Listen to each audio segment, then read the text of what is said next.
Archaeologist से नहीं बल्कि एक भगोड़े से होती है। साल 1826 भारत का पंजाब इलाका जो आज पाकिस्तान में है, एक अंग्रेज सिपाही James Lewis British East India Company की सेना से भाग खड़ा हुआ था। उसे अपनी पहचान छुपानी थी, इसलिए उसने अपना नाम बदलकर चार्ल्स मैसन रख लिया। वह एक बंजारे की तरह घूम रहा था। तभी उसे एक अजीब जगह दिखाई दी। एक वीरान मैदान में ईंटों के बड़े बड़े टीले थे। वहाँ के स्थानीय लोग उन टीलों को भूतों का घर कहते थे। चार्ल्स मैसन ने अपनी डायरी में लिखा कि यहाँ एक विशाल प्राचीन शहर के खंडर हैं। यह जगह सिकंदर महान के समय की लग रही है। मैसन को अंदाजा नहीं था कि वह जिस चीज को देख रहा है वह सिकंदर से भी 2000 साल पुरानी है। वह हड़प्पा के खंडर देख रहा था, लेकिन उस वक्त किसी ने उसकी बात पर ध्यान नहीं दिया। 30 साल बाद 1856 में एक भयानक गलती हुई जिसने इतिहास को लगभग मिटा ही दिया था। अंग्रेज कराची से लाहौर तक रेलवे लाइन बिछा रहे थे। उन्हें पटरियों के नीचे बिछाने के लिए पत्थरों की जरूरत थी। मजदूरों को पास ही में हड़प्पा के खंडर मिले। वहाँ लाखों की तादाद में पक्की ईंटें पड़ी थीं।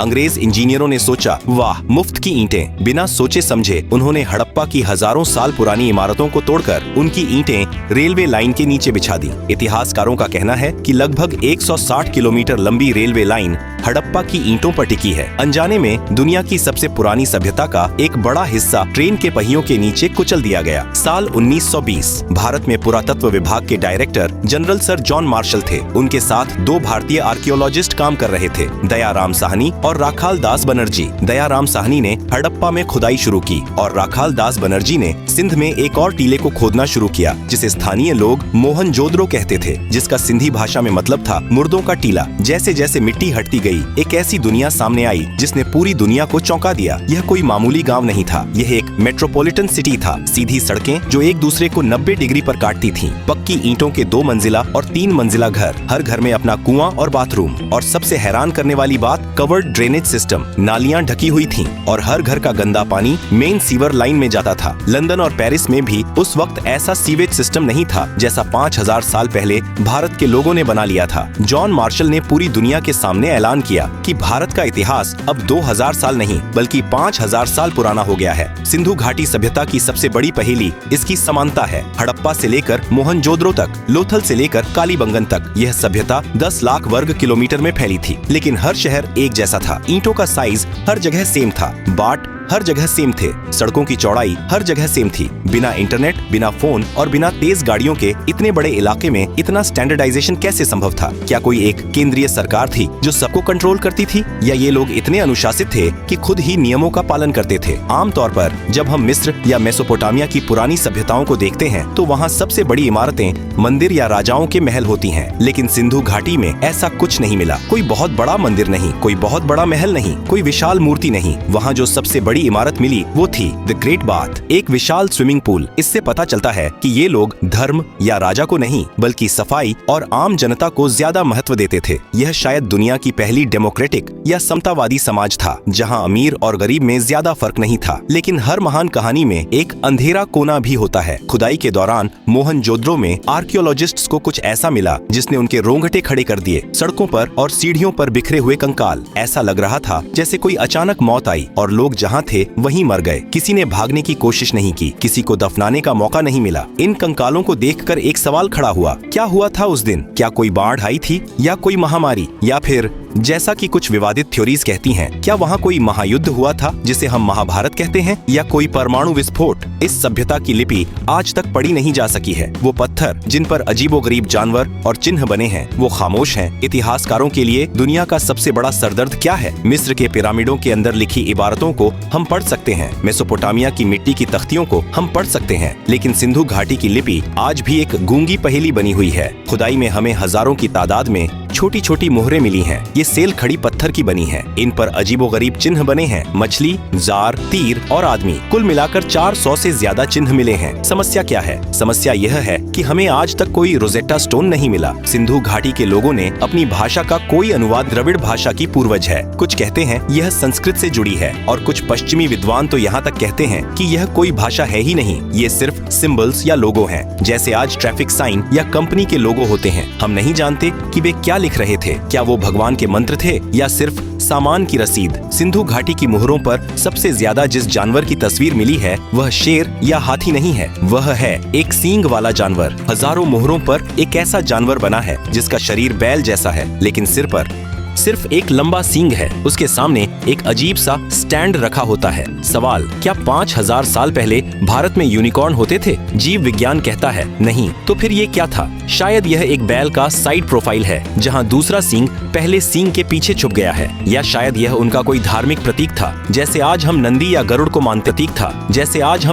गरुड़ को मानते हैं। या शायद यह उस जमाने के सबसे ताकतवर व्यापारी या शासक वर्ग का बैज था। जो भी इस मुहर को दिखाता था उसे वीआईपी ट्रीटमेंट मिलता था। अब चलते हैं गुजरात के लोथल शहर में। 1954 में जब यहाँ खुदाई हुई तो एक विशाल ईंटों का तालाब मिला। पहले लगा यह कोई जलाशय है, लेकिन जब इसकी इंजीनियरिंग को समझा गया तो सबके होश उड़ गए। यह दुनिया का सबसे पुराना डॉकयार्ड था। सिंधु घाटी के लोग हाइड्रोलिक इंजीनियरिंग के उस्ताद थे। उन्होंने समुद्र और साबरमती नदी के पानी को शहर तक लाने के लिए एक नहर बनाई। उन्होंने टाइडल लॉक सिस्टम बनाया था, यानी जब ज्वार आता तो जहाज अंदर आ जाते और जब पानी कम होता तो लकड़ी के दरवाजे बंद कर दिए जाते ताकि जहाज कीचड़ में न फंसे। लोथल से मोहरें मिली हैं जो फारस की खाड़ी और ओमान की हैं। मेसोपोटामिया के राजाओं ने अपने लेखों में लिखा है कि वे मेलुहा नाम के देश से सामान मंगवाते थे। इतिहासकार मानते हैं कि मेलुहा ही सिंधु घाटी सभ्यता का असली नाम था। ये लोग दुनिया के पहले इंटरनेशनल बिजनेसमैन थे जो कारेलियन मनके, हाथी दांत और मोर निर्यात करते थे। मोहनजोदड़ो की खुदाई में 10.5 सेंटीमीटर की एक छोटी सी कांसे की मूर्ति मिली, जिसे दुनिया डांसिंग गर्ल कहती है। यह मूर्ति उस जमाने की मनोविज्ञान और फैशन को समझने की खिड़की है। वह लड़की नग्न है, लेकिन उसके एक हाथ में ऊपर से नीचे तक चूड़ियां भरी हुई हैं। उसका एक हाथ कमर पर है और सिर थोड़ा पीछे झुका हुआ है। उसके चेहरे पर एक गजब का आत्मविश्वास है। ब्रिटिश आर्कियोलॉजिस्ट मोंटिमर व्हीलर ने कहा था कि इस छोटी सी लड़की के खड़े होने के अंदाज में एक अजीब सी अकड़ है, जैसे वो पूरी दुनिया को जानती हो। इससे पता चलता है कि उस समाज में महिलाओं की स्थिति दबी कुचली नहीं थी। वे कला प्रेमी थे, फैशन जानते थे और धातुओं को पिघलाकर ढालना जानते थे। अगर आप जानना चाहते हैं कि कोई समाज कितना खुशहाल है तो वहाँ के बच्चों के खिलौने देखिए। सिंधु घाटी से हमें हथियारों के नाम पर सिर्फ तांबे के छोटे चाकू या भाले मिले हैं, जो शायद शिकार या सब्जी काटने के काम आते थे। वहाँ कोई बड़ी तलवार, ढाल या कवच नहीं मिला, लेकिन वहाँ खिलौनों का भंडार मिला है। मिट्टी की बैलगाड़ियाँ, सिर हिलाने वाले जानवर, सीटी बजाने वाली चिड़िया, पासे और शतरंज जैसे बोर्ड गेम्स। यह एक ऐसा समाज था जो युद्ध पर नहीं बल्कि व्यापार और परिवार पर केंद्रित था। 700 सालों तक उन्होंने बिना किसी बड़ी जंग के शांति से राज किया। यह मानव इतिहास में दुर्लभ है। लेकिन 1920 सी के आसपास कुछ बदलने लगा। जो लिपि हजारों साल से एक जैसी थी वो गायब होने लगी। बाट और माप का सिस्टम टूटने लगा। लोथल का बंदरगाह सूखने लगा और मोहनजोदड़ो की साफ सुथरी सड़कों पर अवैध निर्माण होने लगे। वह महान अनुशासन, वो केंद्रीय शक्ति जो सबको जोड़े हुए थी, वो बिखर रही थी। और फिर लोग अपने भरे पूरे घरों को छोड़कर जाने लगे। क्या हुआ था? क्या प्रकृति ने बदला लिया था या कोई बाहरी दुश्मन आ गया था? धोलावीरा शहर के गेट पर एक गिरा हुआ साइन बोर्ड मिला है जिस पर 10 बड़े अक्षर लिखे हैं। यह दुनिया का सबसे पुराना साइन बोर्ड है। शायद उस पर लिखा था स्वागत है, लेकिन अब उस शहर में स्वागत करने वाला कोई नहीं बचा था। साल 1944 British archaeologist sir Mortimer wheeler पुरातत्व विभाग के प्रमुख बने। उन्होंने मोहनजोदड़ो में मिले उन बिखरे हुए 37 कंकालों को देखा। व्हीलर ने एक सनसनीखेज थ्योरी दी। उन्होंने ऋग्वेद का हवाला दिया, जहां भगवान इंद्र को पुरंदर कहा गया है, जिसका अर्थ है किलों को तोड़ने वाला। व्हीलर ने अदालत के अंदाज में कहा कि सिंधु घाटी सभ्यता की हत्या का आरोपी इंद्र है। उनकी थ्योरी थी आर्य आक्रमण। उन्होंने कहा कि मध्य एशिया से घोड़ों पर सवार होकर आर्य आए। उन्होंने इन शांतिप्रिय व्यापारियों पर हमला किया और सबका कत्लेआम कर दिया। दशकों तक स्कूलों में यही पढ़ाया गया, लेकिन सच क्या है? आधुनिक विज्ञान ने इस थ्योरी को खारिज कर दिया है। वो कंकाल एक ही समय के नहीं थे, वे अलग अलग दशकों में मरे थे। कंकालों पर हथियारों के गहरे घाव नहीं थे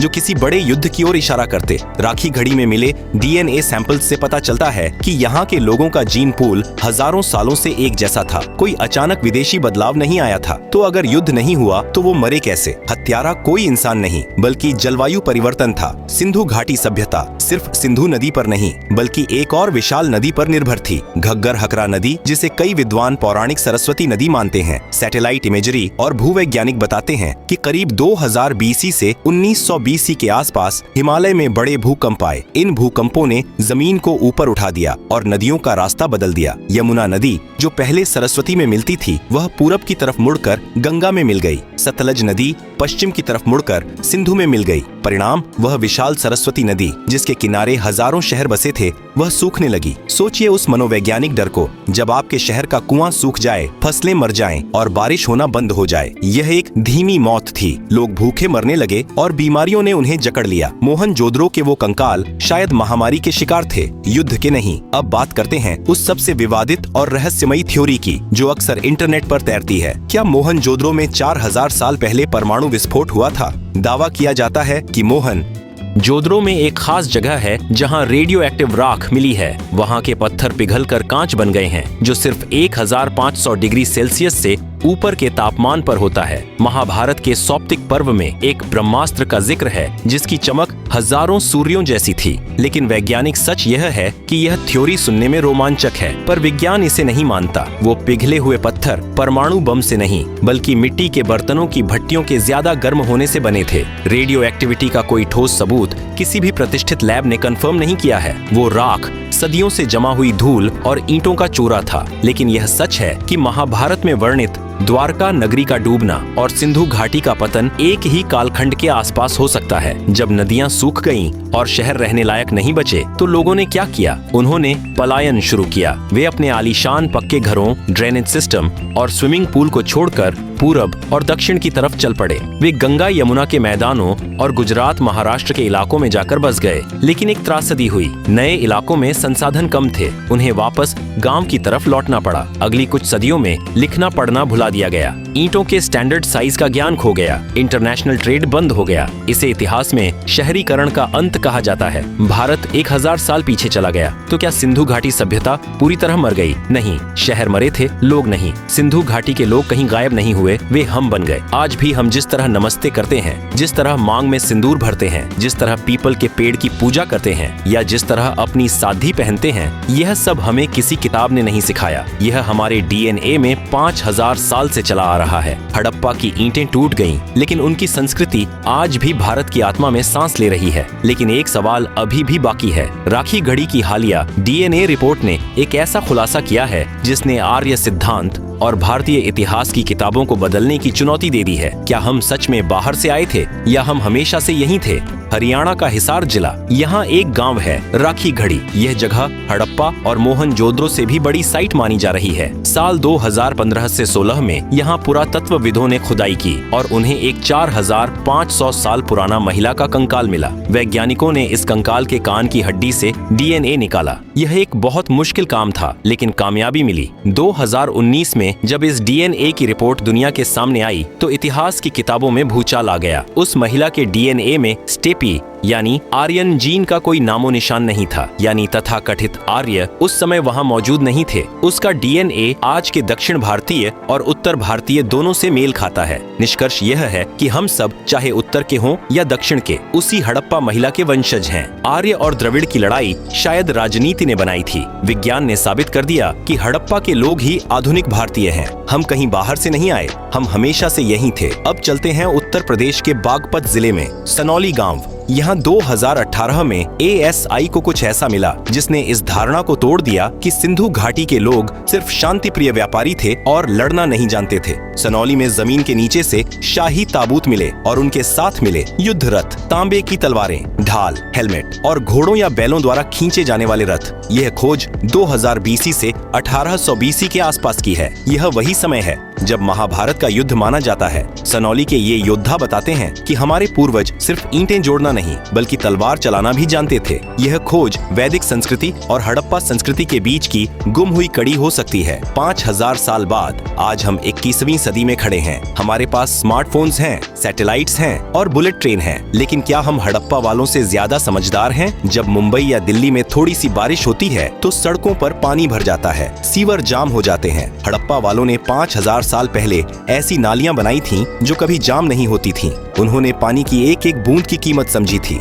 इतिहास की चेतावनी है कि सिंधु घाटी सभ्यता किसी दुश्मन की तलवार से नहीं बल्कि पर्यावरण बदलाव से खत्म हुई थी। उन्होंने नदियों के सूखने और मानसून के बदलने का सामना किया। आज हम उसी मोड़ पर खड़े हैं। ग्लेशियर्स पिघल रहे हैं, मौसम बदल रहा है। हड़प्पा के खंडर हमें चीख चीख कर कह रहे हैं कि अगर तुम प्रकृति के साथ नहीं चलोगे तो तुम्हारे बड़े बड़े शहर भी एक दिन मुर्दों का टीला बन जाएंगे। कहानी के अंत में आइए एक नजर अपने आप पर डालें। जब आप सुबह उठकर नहाते हैं, जब आप हाथ जोड़कर नमस्ते करते हैं, जब एक भारतीय महिला अपनी मांग में सिंदूर भरती है, जब हम पीपल के पेड़ या नंदी की पूजा करते हैं, यहाँ तक कि जिस शतरंज को हम खेलते हैं, यह सब हमें हड़प्पा सभ्यता ने दिया है। सभ्यताएं मरती नहीं हैं, वे बस अपना रूप बदल लेती हैं। सिंधु घाटी सभ्यता की ईंटें भले ही रेलवे लाइन के नीचे दब गई हों, लेकिन उसकी आत्मा आज भी 140 करोड़ भारतीयों के दिल में धड़क रही है। 1826 में चार्ल्स मैसन ने जिसे सिकंदर का समय समझा था, वह असल में हमारी अपनी कहानी थी। एक ऐसी कहानी